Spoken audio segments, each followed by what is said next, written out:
whether they were athletes or they never played a sport ever in their life. You want them to come in here and feel what it's like to train like a champion trains.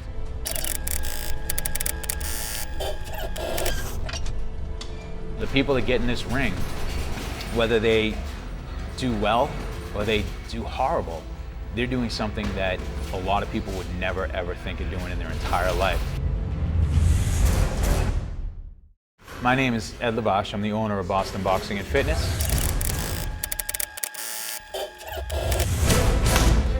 We are a boxing facility, weight training facility, overall total body conditioning facility. Most of the members that we have here, the first time they walk in the door, they don't have a clue how to box. We do personalized workouts with them. We have trainers on staff that help them, that assist them, do pad work with them, teach them how to box. The gym was always something that I wanted to do, and then I approached a dear friend of mine. We put our money together, we bought it, and I don't see it ever going away.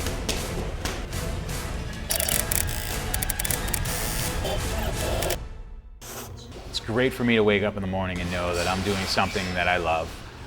That's the plus side of what I do. The other side is obviously the challenges that we face in running this business. This business had been around prior to me purchasing it. They were basically dying out. They weren't making a lot of money. In buying it, there was the initial investment up front, so we walked into this already in the hole quite a bit. There's a certain amount of money that needs to be made every week in order for us to meet our expenses every month. It's a battle, and there are some months where there's sleepless nights where you're not sure. Investing all that money up front, investing all that money here, we put it on the line there. That was the biggest risk that we took, but that's anybody's biggest risk when they start a business. Name recognition was the biggest thing we had to do for the first 3 years that we've owned this company.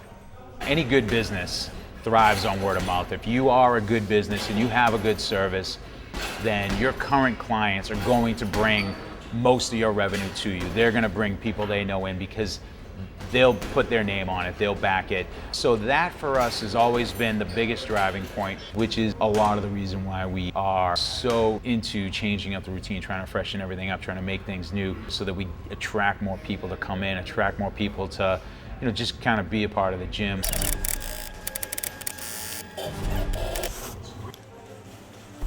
One of the first things I did was to bring in women's boxing.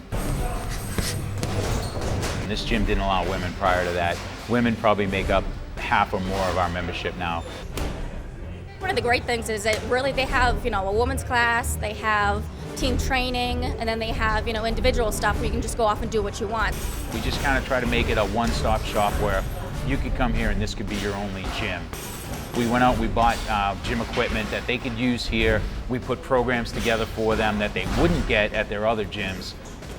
And then we went and hired probably triple the amount of trainers that they had before. It's a bigger expense up front for us, but in turn, now you start to get that flow of people. The membership has doubled. Our members walk in, they know our trainers are on staff. They're going to be here to help them. They know I'm here to help them. It's really a gym where you can come in, you put in, a lot of hard work, and you'll get a lot out of it. This is the first place I started. I would never leave. My name is Alicia Moulton. I've been coming to Boston Boxing for about 3.5 years now.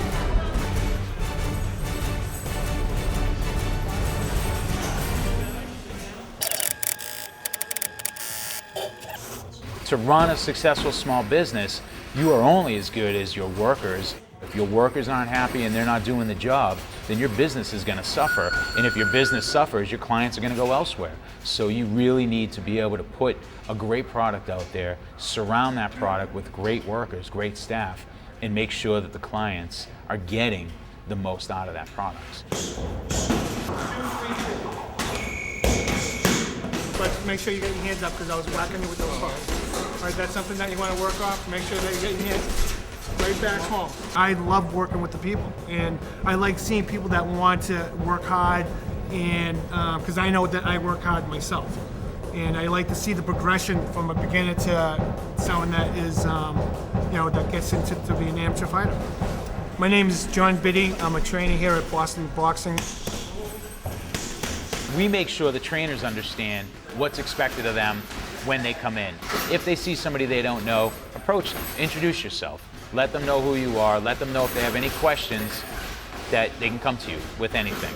There's trainers that are good at it, trainers that aren't, trainers that don't want to be bothered with it, and those are trainers that we don't keep around. I can't replace the customer, but I can replace the trainers, I can replace people, the workers, because if they're not focused on my mission statement, my goals, and the success of my business, well then I don't need them here. There's always going to be somebody who is. It's very simple. I show up to my shift and I show up consistently and I have fun doing it. 1, 2, 1, 2, right? Everybody pushes each other, and that's what you do. That's what makes this place special. They're really open, ready to help you out. They want to make you better boxers. It's one of the few gyms that you get that really close bond with the people that you're punching in the face. So it's unique. It's definitely unique. The most important characteristic of running a successful small business is service, customer service. It is the only thing that'll keep your business alive. We focus on the little things that are important to people when they walk through that door, and it only is the little things. Something so simple as just approaching everybody that comes through, shaking that hand and saying, hey, how was your weekend, how's your day, what are you working on today? It's the customer service. It's making sure my trainers understand the importance of customer service. We have to struggle a lot harder to maintain membership. If you joined one of those other gyms out there and you spent $30 a month, comes out of your checking account, you're locked in for 2 years, they don't care if you ever come to the gym ever again. They'd rather you not. Here it's different. You come in, you might hand us cash for that 1 month, you're only a member for that 1 month. I want you to come back again. I want you to join for longer. I want you to be a part of the gym. A lot of people have asked me, what are your plans for the future? What do you want to do? What's your next step with the place? We could probably, I'm quite certain we could go out, we could find investors, we could open up a larger facility, we could really turn this into one of those commercial establishments. And it's not something that we want to do because you kind of lose what the gym's all about. What we would like to do is definitely open more facilities. I got family on the West Coast. I think this would be I've been out there, I've been to gyms out there, and we fit the mold beautifully for a spot in the West Coast. So we'll never lose this gym right here. We're gonna keep it as much like this as we can. We'll never go commercial. We're well known. We are one of the premier gyms out there. We want you to come in and we want you to succeed. And if you succeed here, how do you not walk out that door and succeed elsewhere? You come in and you work your butt off, and then you can get where you want to go.